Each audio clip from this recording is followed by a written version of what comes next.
Okay, so we are studying Masechet Sanhedrin, Daf Sadi Vav Amud Aleph. The word is Vayirdof Adam. Today is October 7th, so it's interesting. And somebody asked me to teach about October or something related to October 7th, and I'm not sure. I think what I'll do is we'll study the Gemara. The Talmud Torah we're doing tonight is going to be Nishmat, the people who were killed over the course of the last year. But it's interesting because the Torah says about Amalek, it says, you have to wipe out the Amalekites, lo tishkach, don't forget. It's interesting, the idea of don't forget. First of all, the idea of Timchay Zecher Amalek and don't forget. So I do want to talk about this. I want to talk about don't forget. So today, I'm sure many of you, like me, took a look at some of the old pictures and videos, and I was getting a lot of the videos on my WhatsApp, on my Instagram, people were sending me, and I've seen them before. But the truth is, we forget, right? We forget. Like today,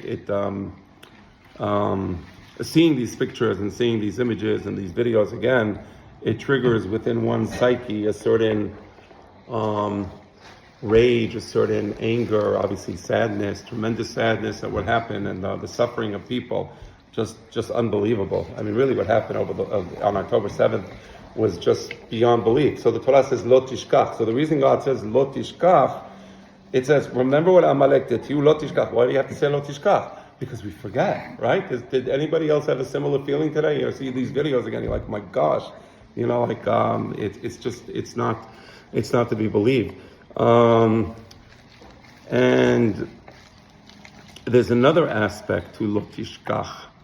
So, we all live in America, and we felt very comfortable. And America was a great country. It really was that. There's nothing to say. Maybe one of the greatest countries ever for the Jewish people, other than the land of Israel in the days of David HaMelech, in the days of Shlomo HaMelech, in the days of the Hashmona'i kingdom. But America is a great country, so we can't deny history.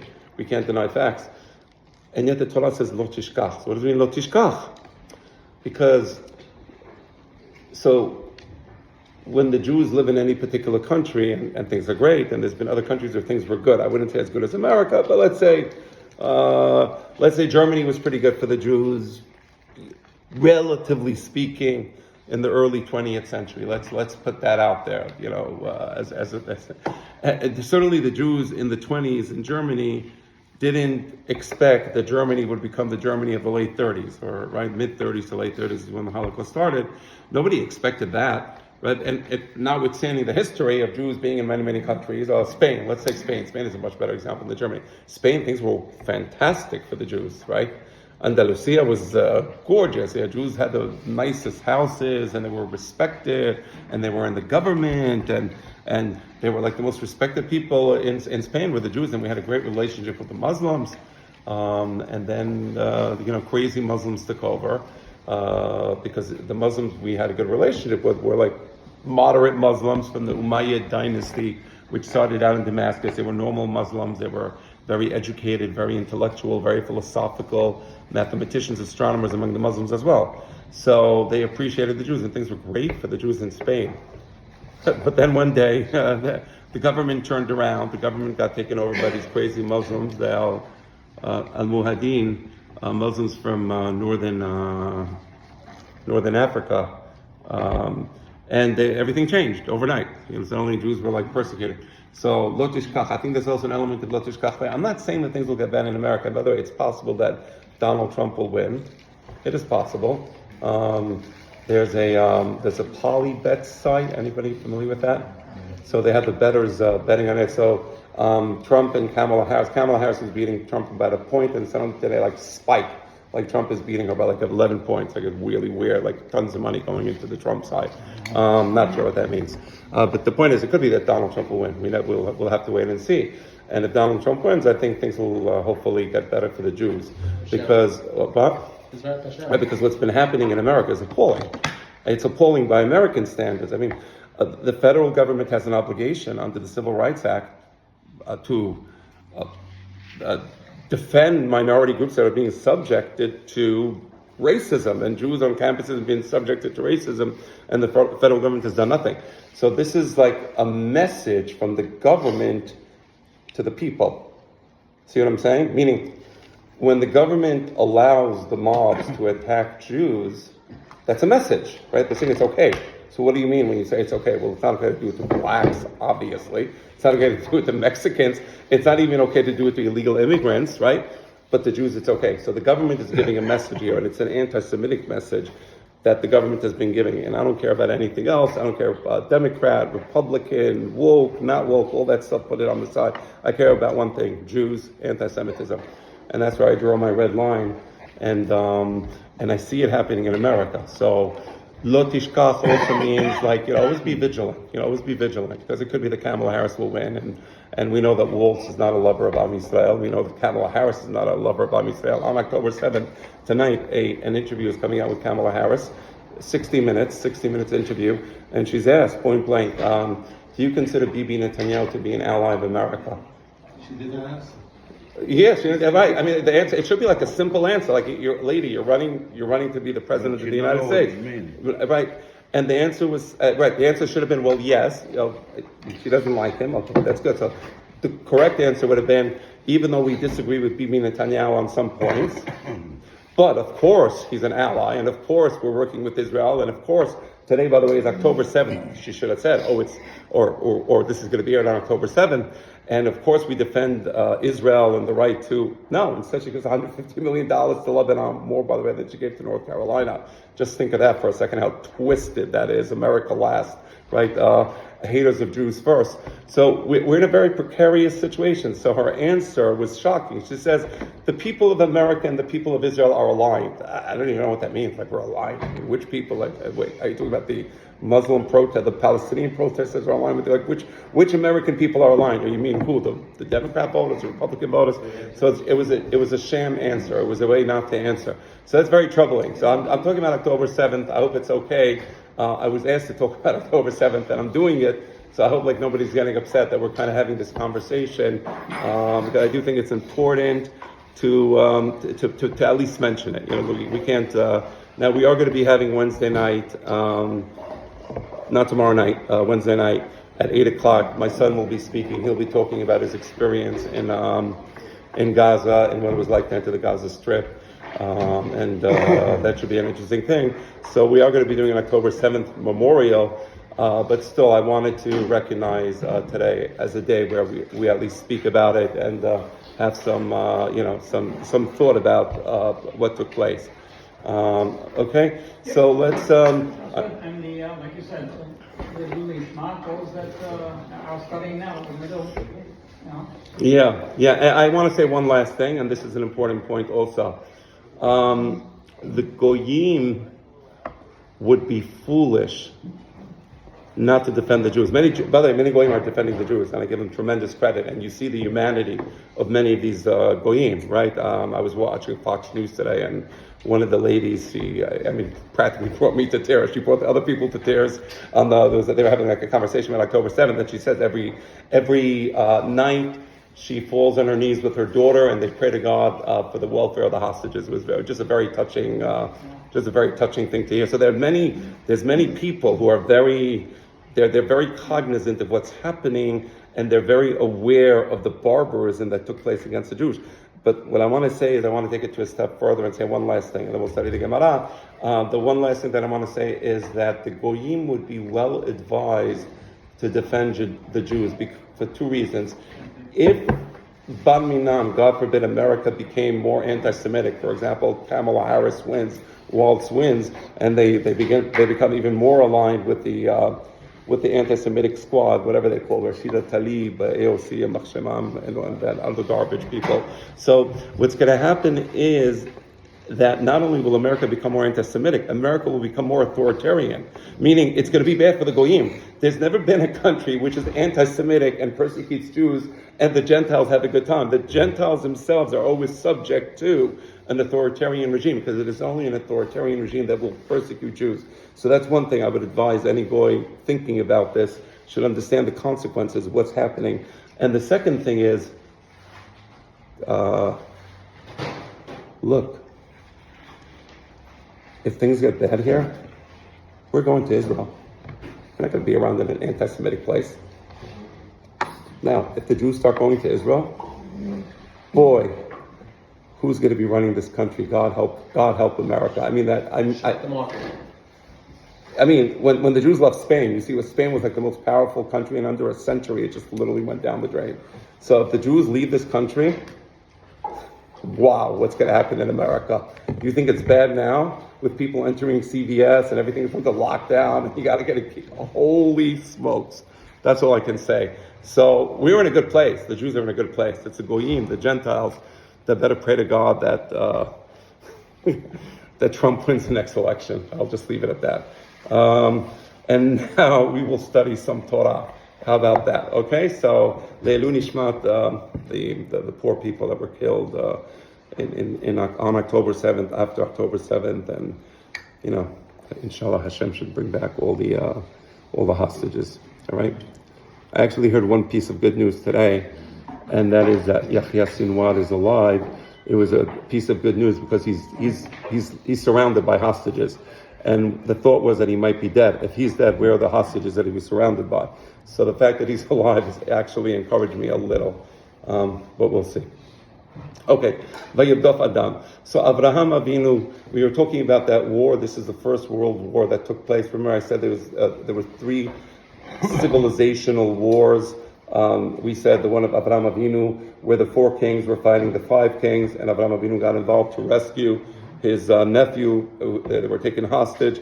Then we said the next war was with Sanhedrin, and then we said the next war is what's happening today, which it looks to be shaping up like it could be Gog and Magog. We'll see. I'm not making any prediction into the future, but the looks of it seem to be taking that character. Nevertheless, Avraham Avinu is now chasing the army of Nimrod, because the army of Nimrod now is in Israel. They kidnapped his nephew, and all the people of Sodom and Amorah were kidnapped. This is obviously before the destruction of Sodom and Amorah, right? So they were all kidnapped, and he's chasing, Avraham Avinu's army is chasing the army of Nimrod. Vayirdof Adan. He gets to a place in northern Israel called Dan. If you go today to northern Israel, there's a beautiful national park. It's called Tel Dan. It's like forest and rivers, and that's the area of Dan. That area of Israel is quite beautiful.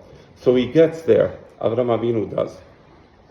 Amar Rabbi Yochanan, Kevan sheba oto Sadiq Adan tashash kocho. When this Sadiq, when Avraham Avinu got to Dan, he became very weak. What happened?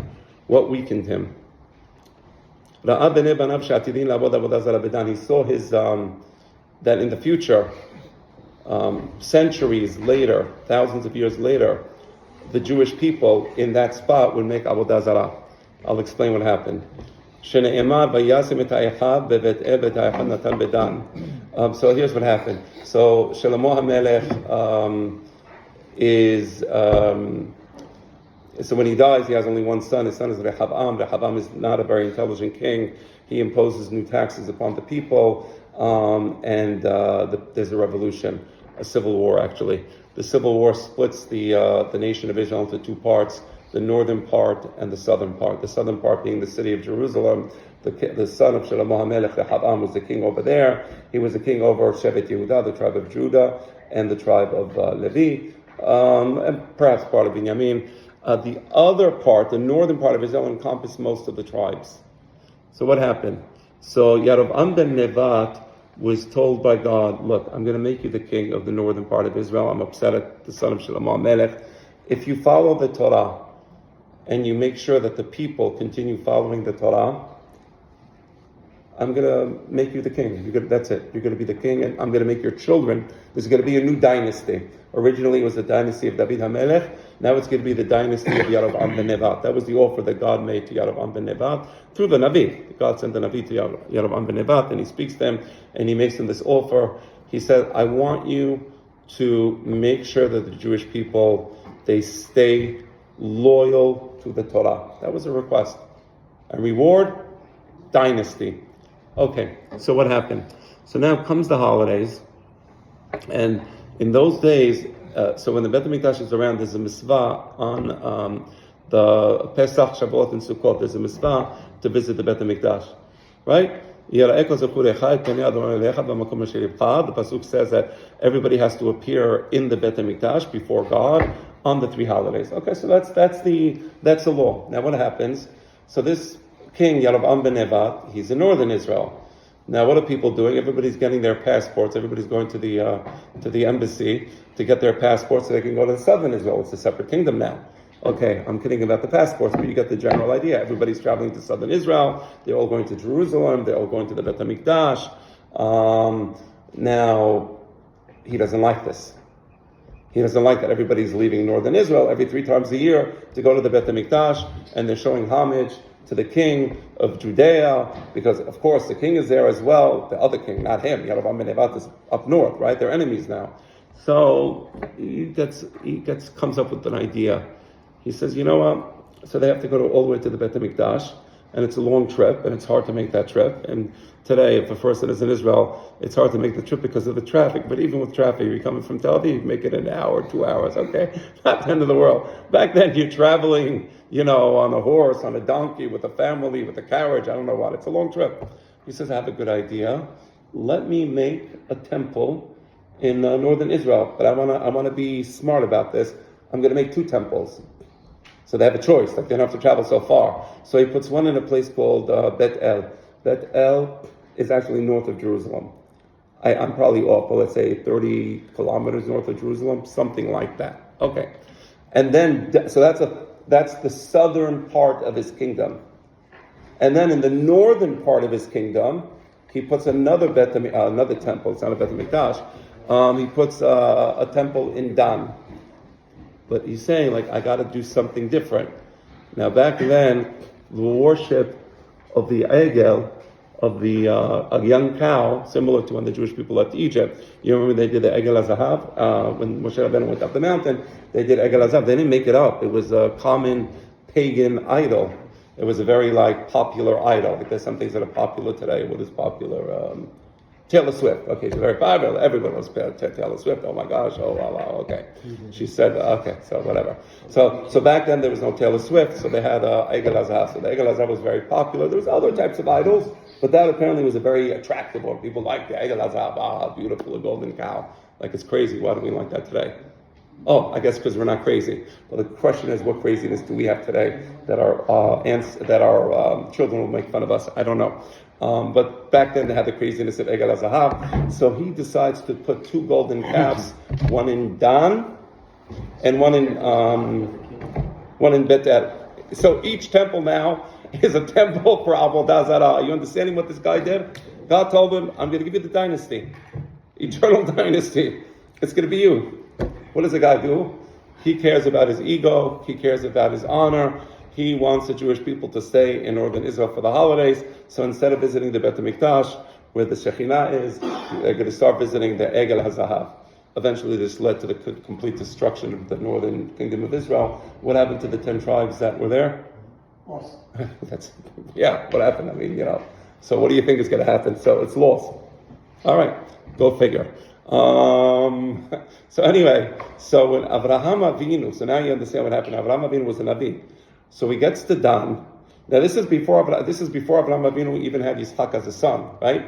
So his son Yitzhak wasn't born yet. He gets to northern Israel. He's fighting this war. This is like a world war, as I said in my previous classes. This is like Gog and Magog, similar to that war, the war that's going to be in the future. So Avraham Avinu is fighting this war. He gets to Dan and becomes weak. Why does he become weak? Because suddenly in his, he gets a prophetic spirit, and he sees they're going to be doing Avodah Zarah here. So he's like, he can't believe it. How could I'm Avraham Avinu. I'm teaching the people in the world to go against Avodah Zarah, and my own children are going to do Avodah Zarah. So he became very weak. It weakened him. It weakened his spirit. And that's what happened. So, continuing. Also,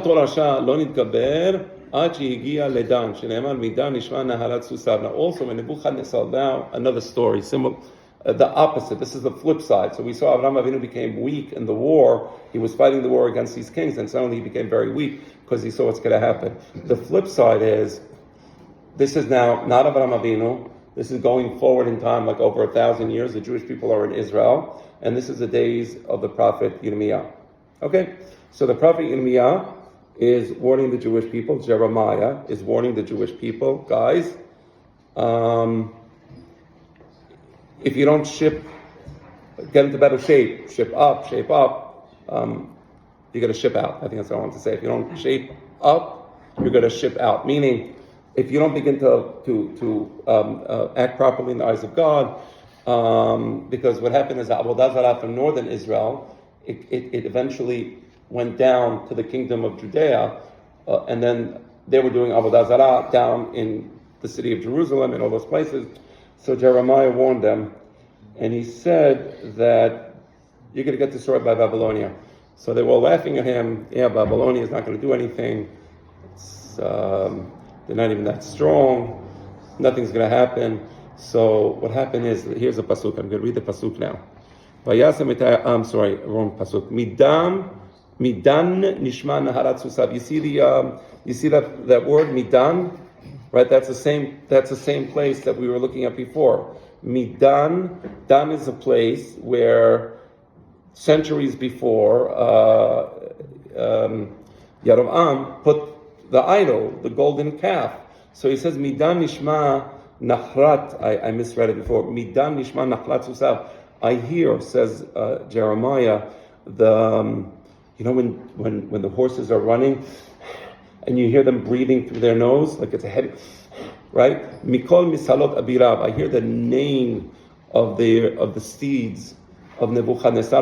There's so many horses coming down from there that the whole earth is trembling from the power of these horses, right? Now, what does it say, midan? What does midan mean? Midan means a place of dan, meaning when he gets to that place, suddenly he's going to get a certain power, right? It's going to be like the horses are going to get like extra strength, extra energy. The opposite of Avraham Avinu. So when Avraham Avinu got to Dan, centuries, more than 1,000 years before Nebuchadnezzar, before there was even a Jewish people, when Avraham Avinu got to the place where they were going to do Avodah Zarah in the future, he became weak. When Nebuchadnezzar was now coming from Babylonia, and he's coming to Jerusalem to destroy the Beit HaMikdash, eventually destroy the Beit HaMikdash, when he got to Dan, suddenly he was like all energized, he was like filled with with energy. The horses were filled with energy. So here you see the power of the Avodah Zarah, or the almost like the you do a mitzvah and it brings a certain strength to you, but a person does an avon, it brings them down. Corruption. The dark side. I like that. Oh, I like that. But they have in Hollywood. They have a lot of themes that they got from the Tanakh, incidentally. So that's one of them. Yeah, the dark side. Is that like from Star Wars? Okay, I got it. I like that. Okay. Okay. Amar Bizera. So we're continuing with this general theme of how sometimes Resha'im, they get extra strength, right? And it actually has to do with October 7th, interestingly enough. But first let me just read what he's about to say, and then I'll explain a little more deeply. So Amar Bizera. So this Hakam called Rabbi Zera, he says, there was a rabbi called Rabbi Yehuda ben Betera. He was very old. And he says the following. He gives 3 pieces of advice. Okay, 3 pieces of advice. Number 1. Number 1, if you see an old person now, okay, if there's a young rabbi, or not young rabbi, whatever, rabbi has tremendous knowledge, he knows things by heart, Gemariot, whatever. So like naturally, you're kind of in awe of that rabbi, and like you show him respect, and we're obligated to respect the Talmidei Chachamim. But then sometimes when people get older, they become they lose their memory, right? And so you can have a person who was a great Chacham, and then he begins to lose his memory, and he's feeble, and he doesn't have the same intellectual powers that he used to have. So what are you saying? I don't have to respect him anymore, right? That's a natural reaction. There's a pasuk, Al tavuz kezakina imecha. It says, so when your mom is young and everything is wonderful, we love her, she's cooking meals for us, she's, doing this for us, right? And then she gets older, and she doesn't have the strength, and her memory is a little weak, and like you feel like she doesn't understand what's going on. So there's an evil inclination, which has one not respect one's mother like he used to, because he kind of he's upset at the fact that she's not what she used to be. So the pasuk says, "Al tavuz ki zakenai mecha." Don't do that. That's an avon, right? Don't say, "Oh, my mom is old now." I mean, nobody says this. Nobody actually, "Oh, my mom is old," but I've seen this reaction, unfortunately, where the mom is old and it annoys the children a little that they have to correct her or this. You see what I'm saying? So it's Al tavuz ki zakenai mecha. It's a haram. You have to respect your parents, old, young, whatever. You have to respect them. So it's the same thing. What he's saying here is, if you have a chacham and now chazit, the guy's losing his memory, you can't say, "Oh, I don't have to respect him anymore. He doesn't know Torah. I know more Torah than he knows. He can barely talk." Haram. Hizaru b'zaken shachat talmudo. So it's not his fault. It's a human frailty. That's the way God created us. So we're not going to disrespect somebody who lost his knowledge of Torah. We still have to show him the full respect. You understand the idea? So that was the first piece of advice. Respect the elderly. Respect the chachamim, even if they don't have the same wisdom that they had at one point in their life. Second piece of advice. Hizaharu bivridin k'Rabbi Yehuda. There's a law. So there's an opinion in the Gemara. It's a technical thing that has to do with shechita. That Rabbi Yehuda says that when you do shechita like on a bird, as opposed to a behema, an animal like a cow or a goat or a sheep, when you do it on a bird, you have to be careful with the veins. You have to puncture the veins to make sure that the blood comes out properly. That's what he says. He says, even though it's not the halacha, but you should do it, because I've been in situations where the blood didn't come out properly and they would eat the chicken and it wasn't kosher. I'll explain this in a moment. Just let's go to the third thing and then we'll see. V'hizaru b'bnei am ha'ares shemehem teseh Torah. Now, if you see the child of an am ha'ares, right, a person is not learned, don't automatically assume that because the father is not learned, the son is also going to be not learned. It could be the son is going to be a great Talmid Chacham, right? We see so many cases where the father is a simple person and the son ends up being a great Talmid Chacham. Don't be presumptuous in judging people badly just because the parents are not so, also with wealth. Sometimes you have a person who's not so wealthy, the children come out very, very wealthy, right? Don't be presumptuous. But here we're talking about specifically Torah, right? You see these children, you give them the full education, the full educational package that you would give any other child, and one day they will be big Talmidei Chachamim. So first of all, does anybody see the connection here? I'm going to give you a minute to think about it, and I'll give you my interpretation of these three things. Recap the three bar, okay, we had the child at the end, the one in the middle was The bird. The veridim, the blood vessels, puncture them to make sure the blood comes out properly so you can do melicha, because you're not allowed to have the blood, right? Right, you have to do melicha on the animal, but the veridim, they have more blood left in, so you have to puncture it. And that the first one was that if you have a chacham who lost his memory, you must respect him. So it's connected. I'll tell you what the connection is, and it's pretty odd, I think. What? Abraham was a question. Oh, you have a question? No, yes. Okay. All right. Let me explain to you. I mean, it's pretty clear. Okay. The first one is you have a person who was a chacham, and he transformed into a non-chacham, and you have to respect him.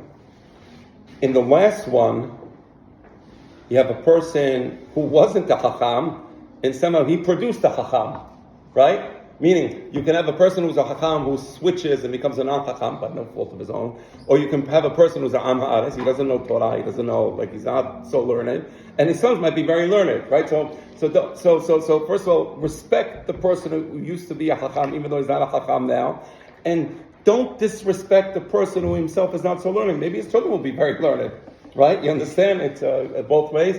And the veridim, I think it's an allusion to the fact that when the blood flow, and I'm not a neurologist, I'm not pretending like I know a lot about the brain, although I can detect, even though I'm not a neurologist, I can detect when people don't have a functional prefrontal cortex. I see that a lot when I hear political commentary on TV. That's pretty easy to detect. You don't have to be a neurologist. You just have to be a rational thinking person. But not being a neurologist doesn't mean I can't make the following observation, that I understand that a lot of these mental degenerative diseases have to do with blood flow to the brain. And when the blood flow is not as it should be, and the brain begins to get less of the energy that it needs, then the cells begin to die. So that's a viridim. The viridim, I should have explained this. It's the viridim in the neck, the blood flow. You understand? I didn't explain. When you do shechita on the animal and the viridim on the neck, right?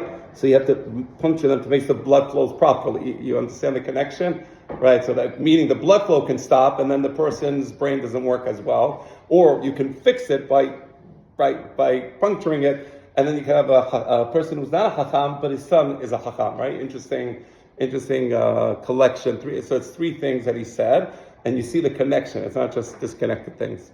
That's okay. So what is that about? We're going to see in a minute. So Yirmiyah Navi, so put that on the side, put those three statements, bracket those three statements for a few minutes. Let's continue the story with Yirmiyah Navi. So Jeremiah is seeing Nebuchadnezzar on the horses. He gets to Dan. It's crazy how much energy he has. Nebuchadnezzar gets to Jerusalem. He destroys everything. It's almost like, how shall I put this? An anti-miracle against the Jewish people. You see what I'm saying? Meaning, the miracle now is for the enemies of the Jewish people, in this case, Nebuchadnezzar. By the way, when October 7th happened, that was like an anti-miracle. That was crazy. Like, what? Like, how could that have happened? You know what I'm saying? Like, it doesn't make, but I speak to people in Israel who are in the know, and I still had not gotten a clear explanation for how could it be that, like, 7 hours, the army still didn't reach there? Something happened, meaning, and I'm not talking conspiracy, I'm not trying to, like, I have no theory. But it got out of control. I don't know what happened. I'm not implying anything, God forbid, nefarious. God forbid. No, certainly nobody planned this or nobody, but it was like a non-miracle. It was like an anti-miracle. Like, my son tells me they're all rushing. It's Simchat Torah. First they get there. They're all rushing to the warehouse to get their their weapons. Everything is gone. It's not there. Like, what? So some of them go without weapons to Gaza, to fight to fight those. But like, come on, like, you have the Air Force. Like, you see the Israeli Air Force. It's the best Air Force in the world. Send the planes in. I don't send in helicopters. But I don't know. Meaning, I'm not. God forbid. This was not nefarious. I'm not implying that. I'm just saying it was like an anti-miracle. Like 7, 8, 9, 10 hours. People were locked. Terrified until the army came in. It took 2-3 days for them to finally rescue these people. So that's the point he's making. So now Yirmiyah Navi is looking at Nebuchadnezzar. So Nebuchadnezzar enters Jerusalem, and it was similar to October 7th, in as much as he was so successful, nobody could stop him. The Jewish army was useless. So this is what Jeremiah is telling God. So listen to these words. He says, Sadiq ata Adonai. God, I recognize that whatever you do things well thought out, besedek, in a judgmental fashion. You don't just do things impetuously. I'm not saying, God, that you did something that's improper. So you don't think that I'm trying to fight against you, God. I'm not trying to fight against you. I want to understand. Mishpatim adaberotach. But I do want to have a rational thought process, and now I want to have a rational dialogue with you, God, about the following topic. Madua derech Reshaim Salecha. Why is it that Reshaim like Nebuchadnezzar have this miracle happening for them? Or the terrorists, those Hamas terrorists, had a miracle. Their ability to enter Israel the way they did was almost miraculous. So he's saying, Madua derech Reshaim Salecha. God, why do you let these evil, wicked people succeed in such a way? Shalu kol bog lebaged. They're literally relaxed during the war.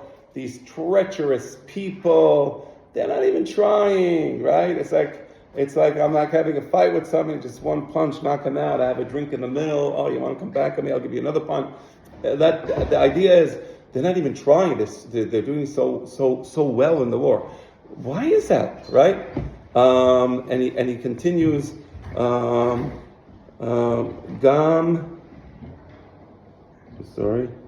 shorashav yelechu, gam asu peri, and they succeed, and their actions bear fruits.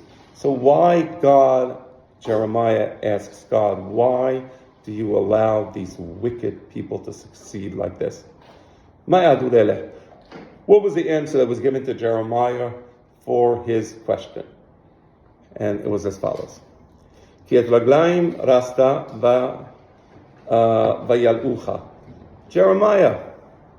I thought you were a smart person. I thought you understand things.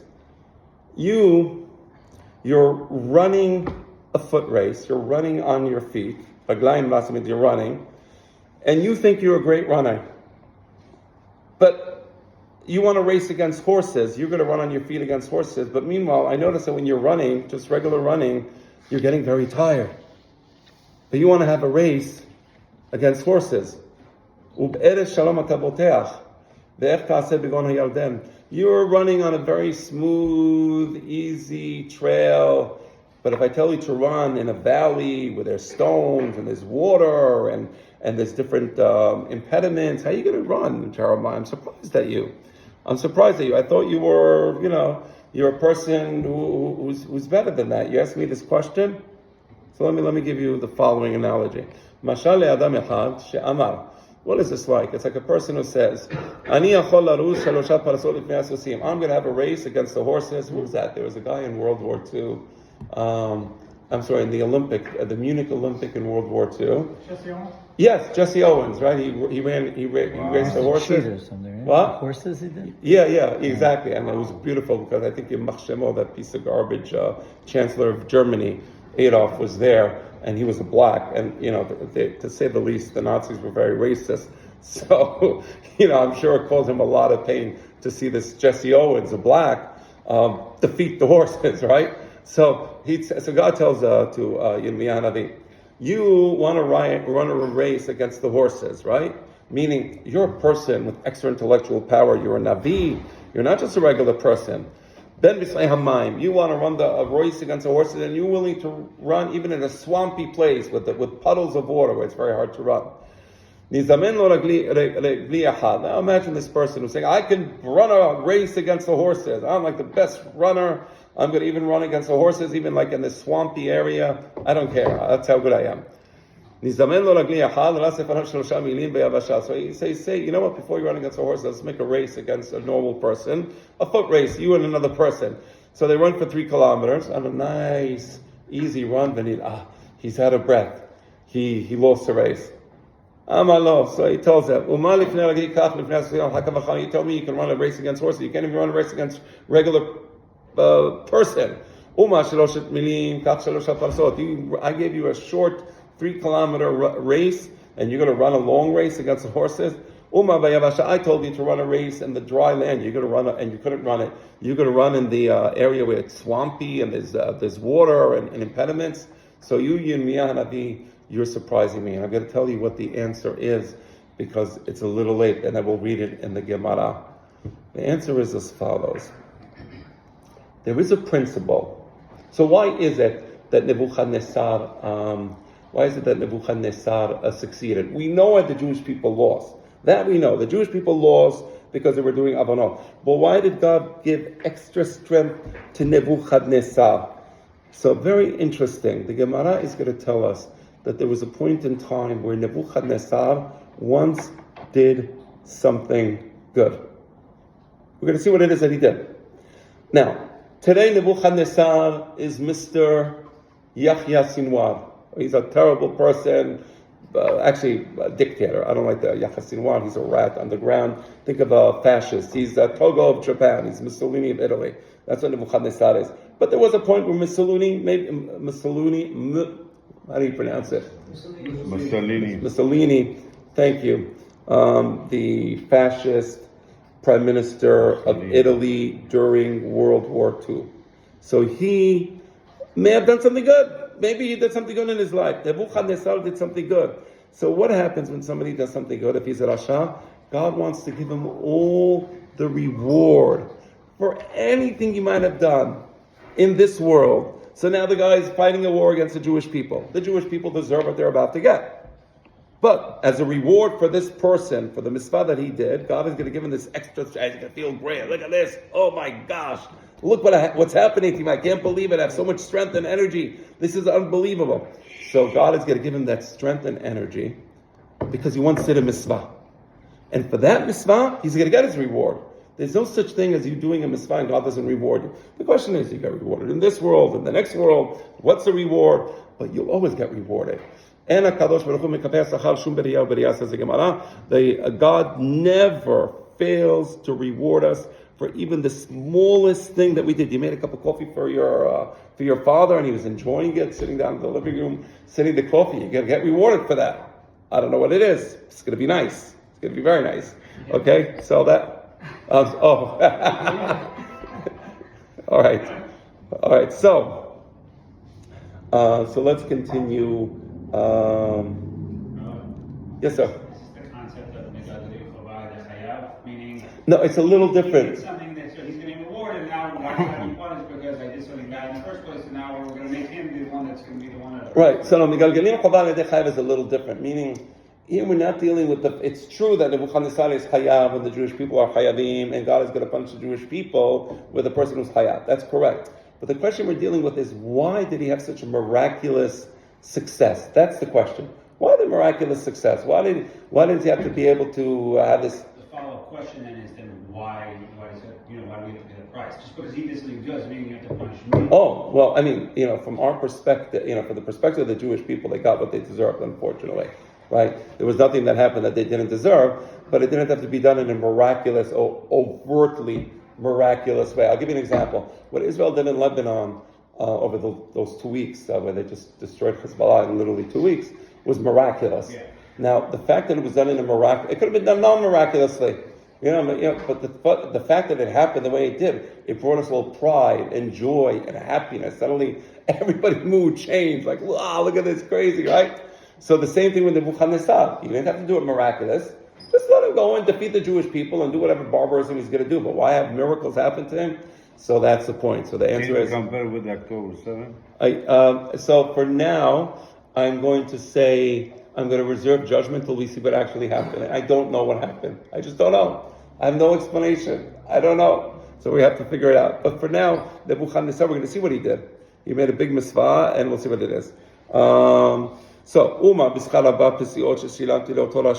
Because this Rasha Nebuchadnezzar, when he was younger, he once ran 4 steps to show honor to God, and we're going to see what those 4 steps were about.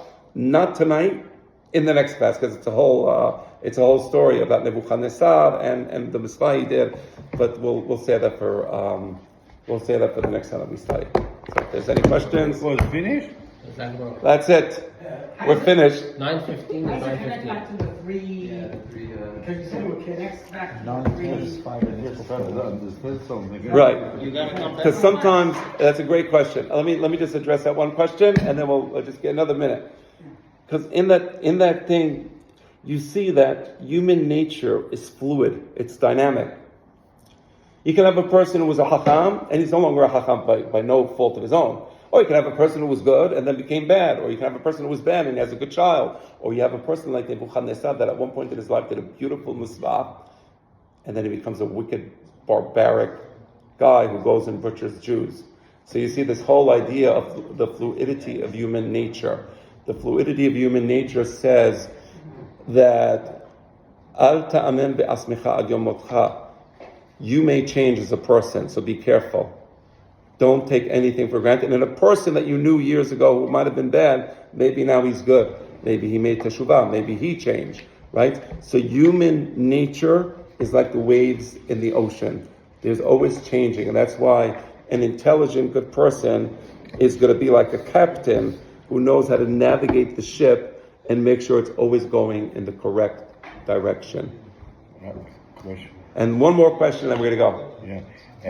And now in the history we have the Babylonian attack the Jerusalem, right? But we have in other history we have Tito's attack the Jerusalem, right? Who? Titos. Yes, correct. In the And days, all- that's in the days of the Second Temple. Yes. Yes. He also was very success to attack like miraculously Horrible. horrible, and maybe there's the worst that the Babylonians did. Yes. He did something good. So we will Next- one day next- maybe we'll study Masechet Gitin, which discusses what happened in the days of the Second Temple. It's a Okay. good question, but yeah, the answer would have to be yes. He was rewarded for something, and we would have to look for that in the Gemara. His Kuvay Surah, Bi Hananya, Ben Akashya Omer.